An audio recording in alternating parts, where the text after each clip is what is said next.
Tekrar kanalıma hoş geldiniz. Sizin de orkidenizin bu şekilde çiçek açmasını ister misiniz? Aslında bu orkide bu çiçek dalından bu şekilde aşağıya doğru sarkması gerekiyordu. Daha da fazla sarkacaktı ama ben yukarı doğru şu şekilde çevirdim. Verdiğim doğal vitaminler sayesinde bu orkidemiz çiçek açmaya başladı.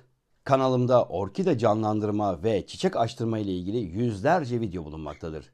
Eğer siz de orkidelerinizin bu şekilde çiçek açmasını istiyorsanız bu işlemi nasıl yapıyoruz? Buyurun birlikte izleyelim.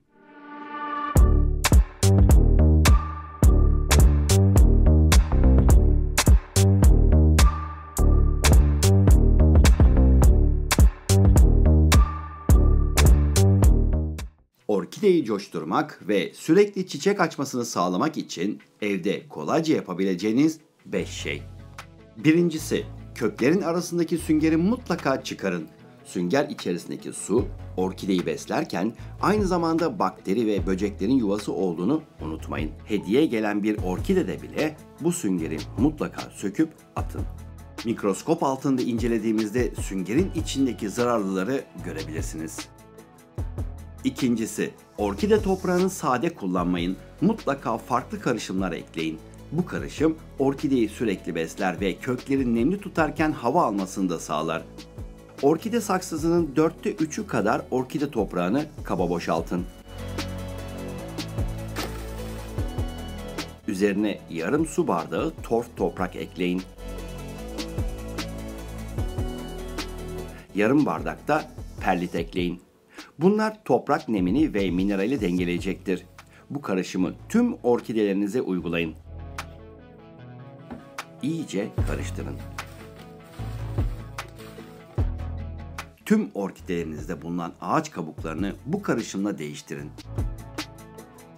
Üçüncüsü, orkide sulama en önemli ve can alıcı noktadır. Orkide kökleri diğer çiçeklerinkinden farklı olarak fotosentez yapma özelliğine sahiptir. Çiçeklerin yeşil organları fotosentez yapar. Bu yüzden kökleri suda boğmayın. Suya daldırın ve suyu emmesini sağlayın. Suya daldırırken de vitamin vermeyi unutmayın. Her zaman aynısını değil, ihtiyacı olduğunda ihtiyacı olanı verin. Bunlardan biri ve en etkilisi de maden suyudur. Bir kabın içerisine 2 litre suyu doldurun. İçerisine yarım çay bardağı kadar maden suyu ekleyin. Saksıları bu suya daldırın ve 10-15 dakika bu suyu ağaç kabuklarının ve köklerinin tamamen emmesini bekleyin. Bu işlemi 2-3 ayda bir yapabilirsiniz. Daha sık aralıklarla yapmayın. Gelişimi durmuş olan orkideleriniz bir anda hızlı gelişim göstermeye başlayacaktır. Bu iki orkide çiçekçilerin solmuş diye attıkları orkideler. Geçen ay videosunu yayınlamıştım. Daha önce sodalı su ile besleyip çiçek dallarını budamıştık. Şimdi ise yeni yapraklarını vermeye bile başladılar. Bu işlemlerden sonra siz de çiçeklerinizde gözle görülür değişikliklere şahit olacaksınız. Aynı oranda karıştırıp sprey şişesine doldurduktan sonra orkide yaprakları ve diğer bitkilerinize de yapraktan uygulayabilirsiniz. Yapraktan uygulama yaptığınızda bitkinize daha hızlı etki sağlamaktadır. Acil müdahalelerde çoğunlukla yapraklardan besin verilir. Hastaneye kaldırıldığımızda damardan ilaç verilmesi gibi etkisi daha hızlıdır. Suyu tamamen emmiş olan saksıların suyunu süzüp yerlerine kaldırabilirsiniz. Köklerin suyu emdiğini kök renginin griden yeşile dönmesinden de anlayabilirsiniz. Dördüncüsü, yarım aspirini ezin ve 1 litre suyun içerisinde eritin. Koraspin olmayacak. Normal aspirin kullanmalısınız. Karışımı bir gün bekletirseniz daha etkili olur. Sprey şişesine doldurun ve 2-3 haftada bir sabah erken saatlerde çiçeklerinizin yapraklarına püskürtün. Özellikle yaprakların altlarına püskürtün. Yapraklarda bulunan stomalar yani gözenekler sabah erken saatlerde açık olduğundan verdiğiniz besin bitkiye daha hızlı işleyecektir. Aspirin tıpkı bize sağladığı fayda gibi bitkinin bağışıklık sistemini güçlendirmeye yardımcı olur. Çiçeklere asla su püskürtmeyin. Aspirindeki salisilik asidin bitkinin bağışıklık sistemini harekete geçirerek zararlılarla, hastalıklarla ve fiziksel yaralanmalarla savaşmasını sağladığı görülmektedir. 2-3 haftada bir yapraklarına püskürterek bitkinizin bağışıklık sistemini güçlendirebilirsiniz. Saksı dışarısında bulunan hava köklerine püskürtmeyi unutmayın. Hava kökleri havadaki nemden faydalanarak bitkiyi besler. Ne kadar çok hava kökü, o kadar sağlıklı orkide demektir. Beşincisi, orkideyi direkt güneşin altına koymayın. Fotosentez yapabilmesi için ışığa ihtiyacı vardır ki çiçek açsın, ancak yaprakların yanmaması için tül perde arkasından ışığı görmesi yeterlidir. Bulunduğu ortamı sürekli havalandırın.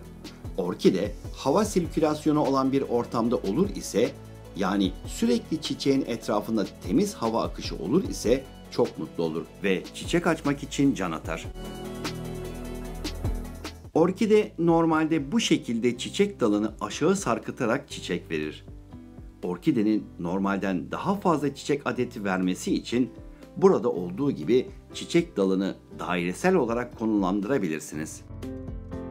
Birkaç çubuk ile dairesel konumlandırılan çiçek dalının uç kısmının sürekli ışığa doğru dönmesini teşvik edin. Yani güneşin karşıdan geldiğini düşünürsek ve çiçek dalı güneşe doğru bu şekilde büyüyüp bir yerden sonra çiçeklerini açıp dalı aşağı sarkatacaktı.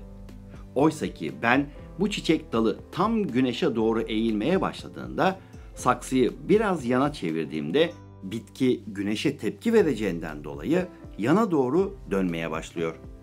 Her 3-4 günde bir saksıyı dalın uzamaya çalıştığı yönün aksine çevirdikçe dal yana doğru uzamaya devam edecektir.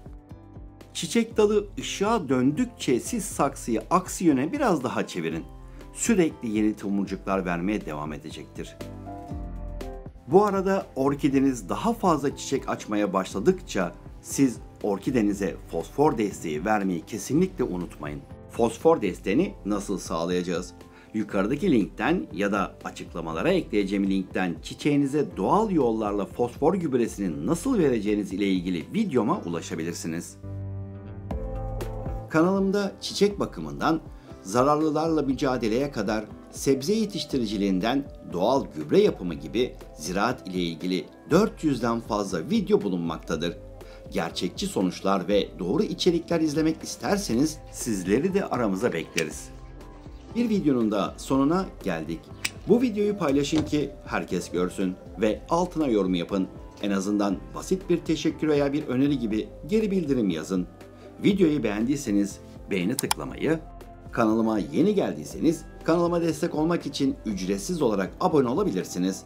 Yeni videolardan ilk siz haberdar olmak istiyorsanız kanalıma abone olup zili aktif etmeyi lütfen unutmayın. Bir sonraki videolarımda görüşmek üzere.